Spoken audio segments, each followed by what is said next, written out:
नमस्कार दोस्तों, मैं हूं मुक्ता दीक्षित एस्ट्रोलॉजर।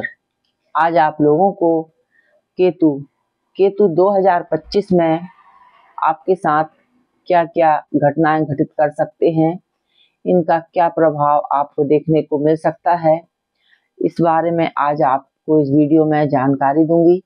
और आप जैसा जानते ही हैं कि हमारे कार्यालय से जन्म कुंडली, हस्तरेखा, रत्न, वास्तु के साथ-साथ शेयर मार्केट की एस्ट्रोलॉजी में आप gold, silver, Nifty bank, crude oil in सब के दैनिक, वीकली, मंथली प्रेडिक्शन प्राप्त करते हैं। साथ ही टाइम फ्रेम भी जानते हैं और लेवल्स भी जानते हैं। तो अब हम देखेंगे और अपनी साथ में आप अपनी जन्म पत्रिका दिखला सकते हैं, बनवा सकते हैं, कुंडली मिलान करवा सकते हैं, या किसी भी प्रकार की परेशानी आपके जीवन में चल रही है तो कुंडली दिखला करके उसके खास और सटीक उपाय भी आप जान सकते हैं। तो अब हम देखेंगे कि केतु का क्या हमारे जीवन पर, यानी कि 2025 में केतु का क्या प्रभाव दिखने वाला है। तो जी हाँ दोस्तों, केतु का जो राशि परिवर्तन होने वाला है वह 15 मई 2025 से केतु जो है सिंह राशि में गोचर करेंगे, यानी कि केतु 18 मई 2025 से सिंह राशि में चले जाएंगे। तो इनका यह लगभग 1.5 वर्ष तक जो है सिंह राशि में रहेंगे। और इनका क्या प्रभाव हमको देखने को मिलेगा, आपको राशि के अनुसार या लग्न के अनुसार भी आप इसे देख सकते हैं। आप लोगों को इस वीडियो में बतलाने जा रही हूँ। यदि हम केतु की गणना करते हैं, केतु के प्रभाव देखते हैं कि वह किस प्रकार के प्रभाव देते हैं जीवन में, तो केतु जो रहते हैं वह भी छाया ग्रह हैं और अचानक जीवन में लाभ हानि के योग बनाते हैं। इसके साथ यदि शुभ प्रभाव में रहेंगे तो आपको कार्यों में तरक्की, धन लाभ, संतान से सुख और सुख समृद्धि, उत्तम स्वास्थ्य, ये सारी चीजें तरक्की और चोटी पर आपको पहुंचाने में बहुत मदद करते हैं। लेकिन यदि केतु आपकी कुंडली में ठीक नहीं है, पाप ग्रहों के साथ है, नीच है, या खराब राशि के, या जो है पाप ग्रहों के साथ पाप पीड़ित बैठे हुए हैं, तो ऐसे में आपको और भी हानि पहुंचा सकते हैं। ऐसे में आपका स्वास्थ्य खराब कर सकते हैं, किसी बड़ी बीमारी से आपको परेशानी दे सकते हैं, रोग, चोट, दुर्घटनाओं के योग बना सकते हैं, घर में चोरी आदि धन हानि के योग बना सकते हैं, बात बात पर आपको कोर्ट कचहरी आदि इनके योग भी ये दिला सकते हैं। तो इस प्रकार से हर राशि और ग्रह स्थिति के अनुसार अपना अपना अलग अलग प्रभाव जो है छोड़ते हैं। लेकिन अब हम देखेंगे कि 2025 में केतु किस प्रकार का जो है प्रभाव हमारी 12 राशियों पर देने वाले हैं, इसके बारे में आप लोगों को जानकारी दूंगी। तो सबसे पहले हम मेष राशि वालों के लिए शुरू करेंगे। तो मेष राशि वालों के लिए यदि हम देखेंगे तो मेष राशि वालों को 29 मार्च से शनि की 7.5 का प्रभाव आ जाएगा। तो यह प्रभाव आपके लिए अच्छा नहीं रहेगा। शनि की जाप शांति जरूर करवा लीजिएगा, नहीं तो आपको परेशानी के योग देखने को मिल सकते हैं।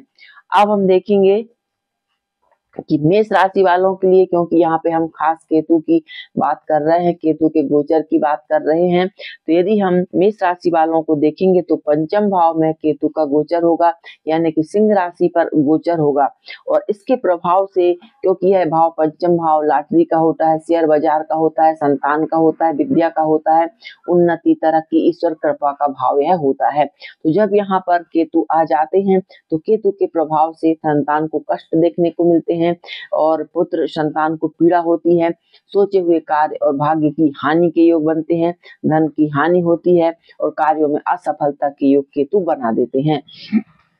तो इस प्रकार से जो है मेष राशि वालों की यदि हम बात करेंगे तो केतु आपको उतना जितना शुभ फल हमें चाहिए उतना शुभ फल केतु आपको नहीं देंगे।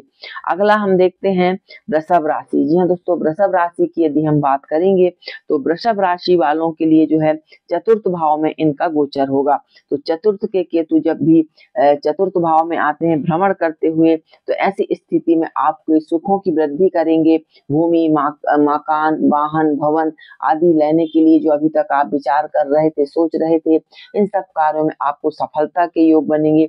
अचानक आपकी संपत्ति में बढ़ोतरी होगी, मान सम्मान की बढ़ोतरी होगी, शुभ कार्यों में वृद्धि होगी, तीर्थ यात्राओं के आपके योग बन जाएंगे। इस प्रकार से यदि हम केतु का गोचर वृषभ राशि वालों के लिए देखेंगे तो अति उत्तम और अति शुभ फल यह आपको प्रदान करने वाले हैं। अगली राशि आती है आपकी मिथुन राशि। तो जी हाँ दोस्तों, मिथुन राशि वालों की यदि हम बात करेंगे तो पराक्रम यानी कि आपके तृतीय भाव में केतु का गोचर होगा, और तृतीय भाव का जो केतु का गोचर रहता है यह भी बड़ा सुख समृद्धि और धन देने वाला होता है। लेकिन अकस्मात यात्राओं के योग भी बन जाते हैं, अचानक भाग्य उन्नति के योग भी बन जाते हैं जो आपने सोची भी ना होगी, मित्रों से सहयोग के योग बन जाते हैं, और जो शत्रु रहते हैं उनकी पराजय होती है, और आपको आपका बल पराक्रम और जो है आपका कार्य बढ़ता है। तो इस प्रकार से मिथुन राशि वालों के लिए भी केतु अपना शुभ फल लेकर आ रहे हैं। अगला हम देखते हैं जी कर्क राशि। जी हाँ दोस्तों, कर्क राशि वालों के लिए जो है यदि हम देखेंगे तो द्वितीय यानी कि धन भाव पर केतु का गोचर होगा, और जब धन भाव पर केतु का गोचर होता है तो ऐसी स्थिति में अचानक धन वृद्धि के योग तो बनते हैं, लेकिन कई बार जो है धन हानि के योग भी बना देते हैं, क्योंकि सप्तम जो है द्वितीय भाव और अष्टम भाव परस्पर एक दूसरे से दृष्टा होने के कारण और पाप ग्रहों से दृष्टा होने के कारण धन हानि के योग बन जाते हैं। इसके साथ साथ आपको नेत्र गले से संबंधित रोग आदि की भी उत्पत्ति के योग बना देते हैं। अगला हम देखेंगे सिंह राशि। सिंह राशि वालों के लिए क्योंकि लग्न में ही इनका गोचर होगा और सिंह राशि वालों के लिए शनि की ढैया का प्रभाव भी देखने को मिलेगा, तो आपको विशेष सावधानी रखने की आवश्यकता जरूर रहेगी।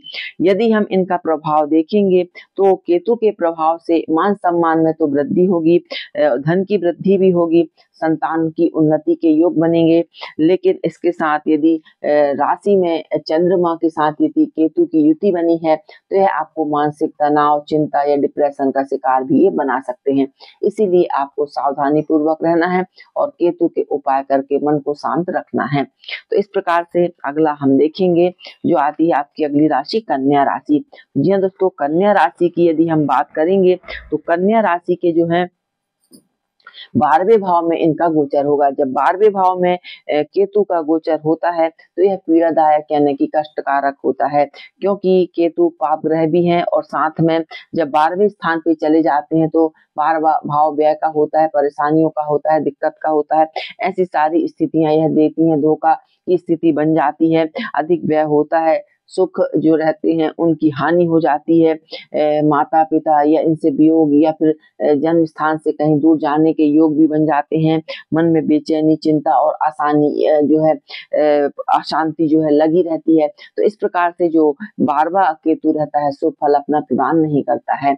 लेकिन अगला हम देखते हैं आपकी तुला राशि। तुला राशि वालों की यदि हम बात करेंगे तो लाभ में इनका गोचर होगा।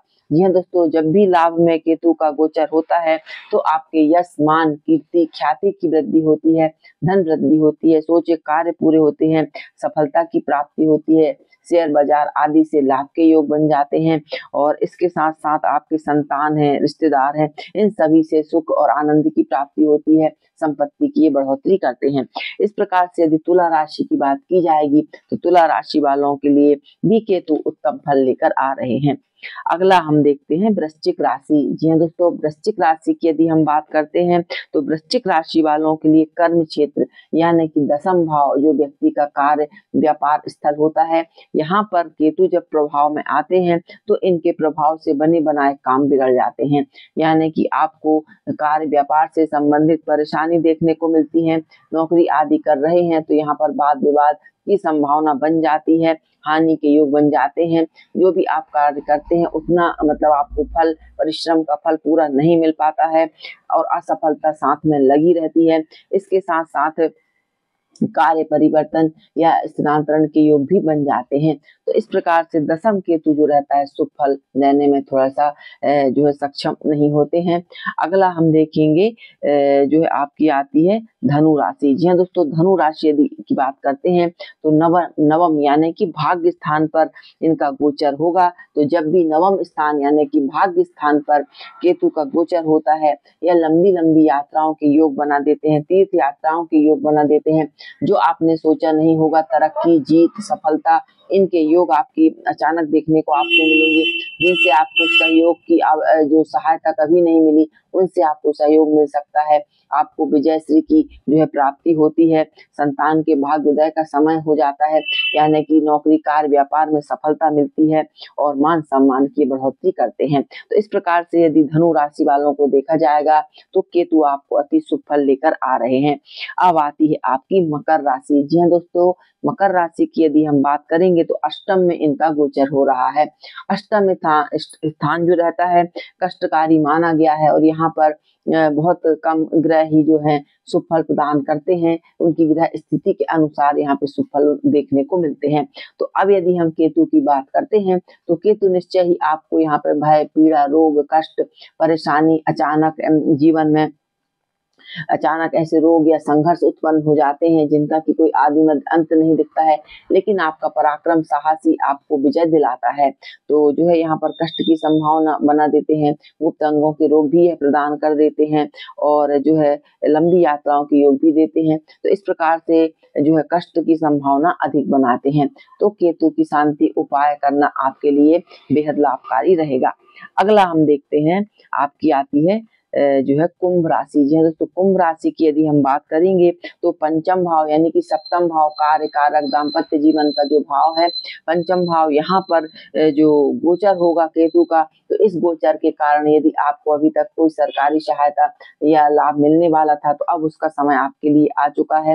राज्य से आपको लाभ प्राप्ति के योग बनेंगे और आपके कार्य व्यापार जो है इनमें सभी में सफलता मिलेगी और इसके साथ धन लाभ के योग बनेंगे। सुख की आपकी वृद्धि होगी, सोचे हुए इस कार्य आपके जो है पूरे होंगे। यानी कि यदि केतु का आपके लिए विचार किया जाता है तो केतु आपके लिए शुभ फल लेकर आ रहे हैं। तो कुंभ राशि के लिए भी उत्तम फल प्रदान करेंगे। अब अगली राशि आती है मीन राशि। यह दोस्तों मीन राशि तो शनि की 7.5 का प्रभाव चल रहा है और यदि हम केतु की बात करते हैं तो ऋण, रोग और शत्रु के स्थान पर केतु का गोचर होगा। यानी कि मीन राशि वालों के लिए जो 6वें स्थान पर केतु का गोचर हो रहा है, इनके कारण तो जो है कुछ धन सुख की प्राप्ति होगी, शत्रुओं पर विजय की प्राप्ति भी होगी।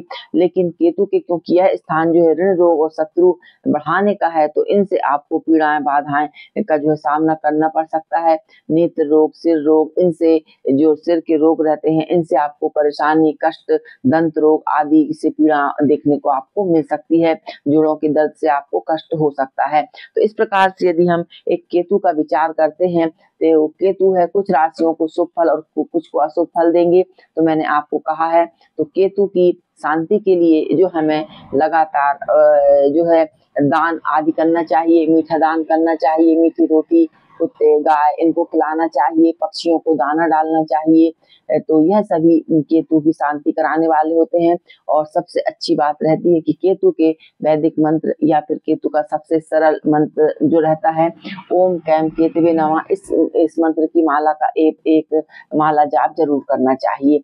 ऐसे छोटे से उपाय करने से केतु अपना शुभ फल प्रदान करते हैं। तो यह रही केतु का गोचर 2025 में किस राशियों के लिए कष्ट और किसके लिए शुभ या अशुभ है वह मैंने बतलाया। वीडियो जानकारी अच्छी लगे तो लाइक से सब्सक्राइब जरूर कीजिए। वीडियो देखने के लिए बहुत बहुत धन्यवाद। नमस्कार।